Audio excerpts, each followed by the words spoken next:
Good morning, children. Today we will read lesson 4 of S.St, Our Beautiful Country. In this introduction, there is a girl, Sonam, who is very fond of traveling. So one day she decides to travel the whole country, but she cannot finish traveling whole country in one time. So she decides to visit northern part of the country. She, with her friends, goes on a road trip to see all the beautiful places. In this lesson, we will learn about different types of relief features, activity और occupation in these regions जो वहाँ पर लोग करते हैं काम वहाँ पर, and mountains and their importance, पहाड़ों की क्या importance है. The earth surface is not the same at every place. In some places it is higher, while at some places it is lower. जो अर्थ सरफेस है वो कहीं से ऊंचा है, कहीं से नीचा है. These differences create different landforms. इन्हीं differences की वजह से तरह तरह के landforms बनते हैं, which are also referred to as relief features or physical features. So now the journey begins. She starts explaining about plateaus first. We started our journey from Bilaspur in Chhattisgarh, which lies in the region of छोटा नागपुर प्लेटो. वो वहाँ से अपनी journey शुरू करती है. A plateau is a flat tableland which rises abruptly from the surrounding areas. Rich mineral deposits like iron, mica and limestone are found in this region. Farmers in this region grow cotton and oil seeds. The landscape was picturesque with orange orchards and vineyards on the way. Plateaus can be found in each and every continent. सब जगह पे मिलते हैं plateaus. The vegetation in plateaus differs from area to another, one area to another. अलग अलग जगह पे अलग अलग तरह के plants होते हैं. The higher plateaus are used for sheep and cattle rearing. वहाँ पे भेड़ों की और तरह तरह के animals का पालन होता है. And lower plateaus are suitable for farming. जो कम हाइट के plateaus होते हैं वहाँ पे farming होती है, खेती बाड़ी होती है. Some plateaus are rather huge, covering hundreds of kilometers. बहुत बड़े होते हैं, खूब हज़ारों किलोमीटर्स तक फैले हुए होते हैं. The Deccan Plateau covers more than 8 states of India. A few plateaus have lots of mineral deposits. The Chota Nagpur Plateau in India has a lot of coal and iron ore reserves, apart from bauxite and copper. बहुत minerals मिलते हैं, manganese मिलता है वहाँ पर. Some plateaus are located in dry regions on the leeward side of mountains. In some plateaus like the Colorado Plateau in the Grand Canyon, USA, one can see deep gorges and canyons. At times, plateaus have rivers flowing through them. कई बार plateaus के बीच में से rivers निकलती हैं. The Tibetan Plateau is surrounded by mountains on all the sides. Tibetan Plateau जो है वो चारों तरफ से दूसरे mountain से घिरा हुआ है. In certain cases, the weather in plateaus can be quite cold because of the height. Mining happens to be a crucial occupation in these places. So this is all about plateaus. हमने दो बड़े examples पढ़े हैं, Colorado Plateau and Tibetan Plateau. Remember these plateaus, okay? Now we move on to the desert. After traveling for 4 days, we reached Jaisalmer in Rajasthan. Sonam का जो group है वो अपनी friends के साथ 4 days के बाद में जैसलमेर पहुंचते हैं. Jaisalmer is a desert region. The roads were broad and the people were wearing colorful clothes. We stopped at a small restaurant and had a delicious Rajasthani thali. अपने राजस्थान का खाना बहुत yummy होता है ना. It was fascinating to see camel carts. Camel carts क्या होते हैं? जैसे बैलगाड़ी होती है वैसे camel के साथ में भी जो गाड़ी लगी हुई होती है उसको camel cart बोलते हैं. And women carrying pitchers to get water. Pitchers क्या होते हैं? घड़े, पानी के, मिट्टी के बड़े बड़े घड़े होते हैं. Those are called as pitchers. क्योंकि राजस्थान में पानी की बहुत कमी है तो लेडीज़ वहाँ पर दूर दूर से पानी लेके आती हैं. We spent the night at a resort. वो लोग एक resort में रुके. Next morning we decided to visit sand dunes. उन लोगों ने क्या सोचा, क्या डिसाइड किया कि हम sand dunes घूमने जाएंगे, which were about 42 kilometers away from Jaisalmer. Jaisalmer से 42 kilometers दूर थे. They are known as some. उन sand dunes को क्या बोलते हैं? Some. Bhanu Singh ji, our resort manager, told us that life in desert is tough. Why it is tough in desert? Because of scarcity of rainfall and scanty vegetation. बारिश कम होती है तो खेती भी कम होती है. It is difficult to lay roads and railway lines. वहाँ पर रोड बनाना और रेलवे ट्रैक बिछाना भी बहुत मुश्किल होता है. Dust storms are common. Dust storms क्या होते हैं? आंधियाँ, मिट्टी से भरी हुई आंधियाँ. आपको तो पता ही है, we experience lot of dust storms here in Bikaner also. Dust storms are common and the temperature during summers rises up to 50 degree centigrade. बहुत high temperature होता है. It is because of reasons like this that a few people live in deserts. वहाँ पर कम लोग रहते हैं. Sandstorms lead to creation of sand dunes. आंधियों की वजह से sand dunes बनते हैं, which are basically small hills made from sand. Date palms and cacti are common desert plants here. One can also see oases. Oases क्या होते हैं?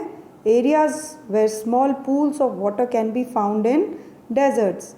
It is around an oasis that date palms can be seen. Oasis होता है छोटा सा पानी से भरा हुआ पूल, मिट्टी के अंदर खूब दूर दूर तक मिट्टी दिख रही है और एक छोटी सी जगह पे पानी मिलता है. That is called oasis. Deserts are normally seen on the western parts of the continent. Now next we move on to mountains. We continued our journey towards Uttarakhand and crossed important towns like Bikaner. Oh, Sonam ma'am group वहाँ बीकानेर से निकले हैं. Very good. Bikaner is very important children. It is a very important tourist place. तो many people come to visit Bikaner. तो सोनम का group कहाँ से निकला? बीकानेर, पानीपत, मुजफ्फरनगर, ऋषिकेश एंड उत्तरकाशी से होते हुए वो लोग आगे बढ़े.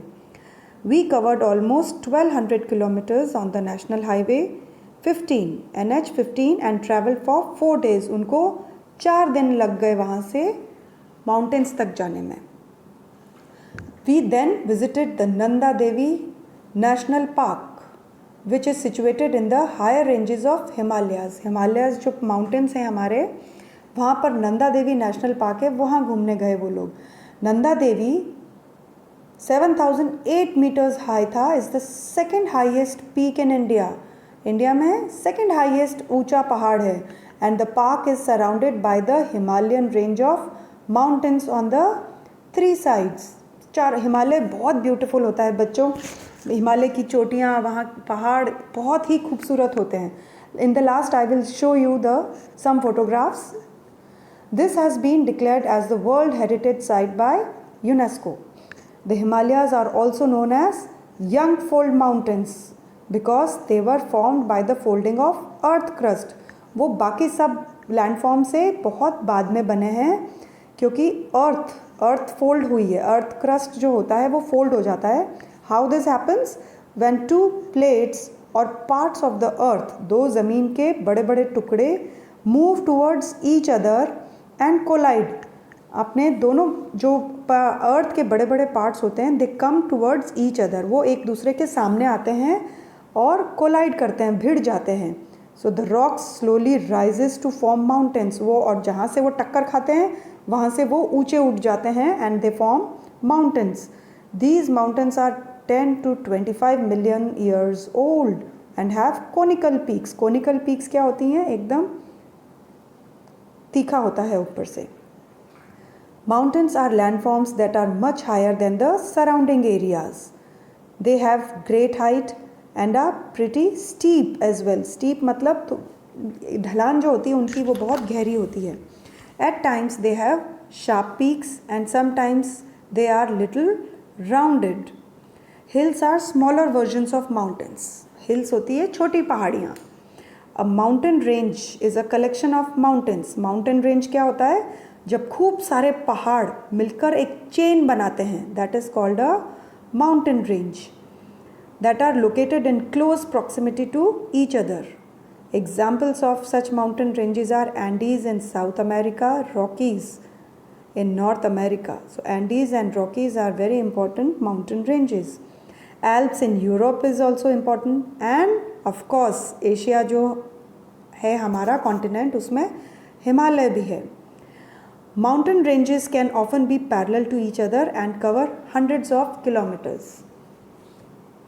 Next topic is importance of mountains. Mountains क्यों important है हमारे लिए? The majestic mountains act as natural barrier and protect our country. हमारे देश को हिमालय बचाते हैं. कैसे बचाते हैं? The mountain slopes are full of beautiful flowers, forests and medicinal herbs. वहाँ पे खूब अच्छे फूल होते हैं, जंगल होते हैं और खूब सारी आयुर्वेदिक दवाइयों वाले प्लांट्स भी होते हैं वहाँ पर. The melting snow of Himalayas provide perennial rivers to the country. Perennial rivers क्या होते हैं? जो पूरे साल उन नदियों में पानी बहता है. सो कैसे बनता है वो पानी? मेल्टिंग ऑफ स्नो से. The melting of snow of Himalayas provide perennial water to the rivers. They protect our country from the cold winds. Himalaya क्या करते हैं? हमारी कंट्री को ठंडी हवाओं से बचाते हैं. Blowing from the northern latitudes and prevent the moisture laden winds from the southwest monsoon to move across to China. China से जो ठंडी हवाएं उस तरफ से आती हैं उनको तो वो बचाता है और यहाँ से आने नहीं देता हिमालय. और हमारे कंट्री में से जो बारिश वाला मानसून वाला जो होते हैं हवाएं उनको जाने नहीं देती उस तरफ. So the mountainous areas have lot of flora, fauna and even minerals. Flora is what? All the plant life there is called flora, and fauna is all the animal life. And we find lot of minerals also in Himalayan ranges. They also happen to be some of the top tourist spots. The slopes act as rich grazing lands too. Some mountains are also storehouses of minerals. Next we will move on to rivers and plains. As we were gradually moving towards Gangotri, the terrain became very difficult. अब वो कहाँ पहुँचे? गंगोत्री की तरफ. The roads were steep. बहुत छोटी छोटी roads और खाइयाँ होती हैं पास में, तो चलना बड़ा मुश्किल हो जाता है. And the roads were steep and winding and it started raining too. We reach the Gangotri glacier which is the source of river Ganga. Ganga कहाँ से बनती है? गंगोत्री से. The upper part of the glacier was frozen, but it was summer time. Some parts of the glacier had melted. I was amazed to see the pristine and clear water. पानी वहाँ का इतना साफ था तो सोनम को बहुत अच्छा लगा एकदम साफ पानी देखकर. In the upper course where the Ganga originates, it flowed at a great speed. अब सोनम क्या बता रही है? उसने जो देखा है वहाँ पर उसका डिस्क्रिप्शन बता रही है कि जहाँ से गंगा ओरिजिनेट करती है वहाँ से वो बहुत स्पीड के साथ में नीचे जाती है. As it rush down to the mountains, as it flowed down and join the plains in the middle course, a number of rivers join the Ganga. जैसे वो ऊपर पहाड़ों से नीचे प्लेन्स में आती है तो बहुत सारी छोटी छोटी दूसरी नदियाँ रास्ते में गंगा से मिल जाती हैं. The volume of the water increased. क्योंकि बहुत सारी नदियाँ मिल गई तो नदी का पानी बढ़ गया और बढ़ने की वजह से स्पीड भी कम हो गई. It slowed down developing loops called मियांडर्स. Loops कैसे स्लो हो जाती? तो लूप्स ऐसे ऐसे ऐसे नदी का जो बहाव बनता है that is called मियांडर्स. In its final journey in the lower course the river formed the Ganga Brahmaputra delta and slowly meandered towards the Bay of Bengal. जो ये नदी गंगा नदी ऊपर से पहाड़ों से चलती हुई आ रही थी, अपने प्लेन्स के ऊपर से रास्ते पर से चलते चलते चलते कई नदियों से मिलते हुए बे ऑफ बंगाल में मिल जाता है. बे ऑफ बंगाल क्या है? समुद्र है हमारे इंडिया के एक साइड में. तो जब वो नदी, गंगा नदी बे ऑफ बंगाल से मिलती है तो एक डेल्टा फॉर्म करती है। डेल्टा क्या होता है?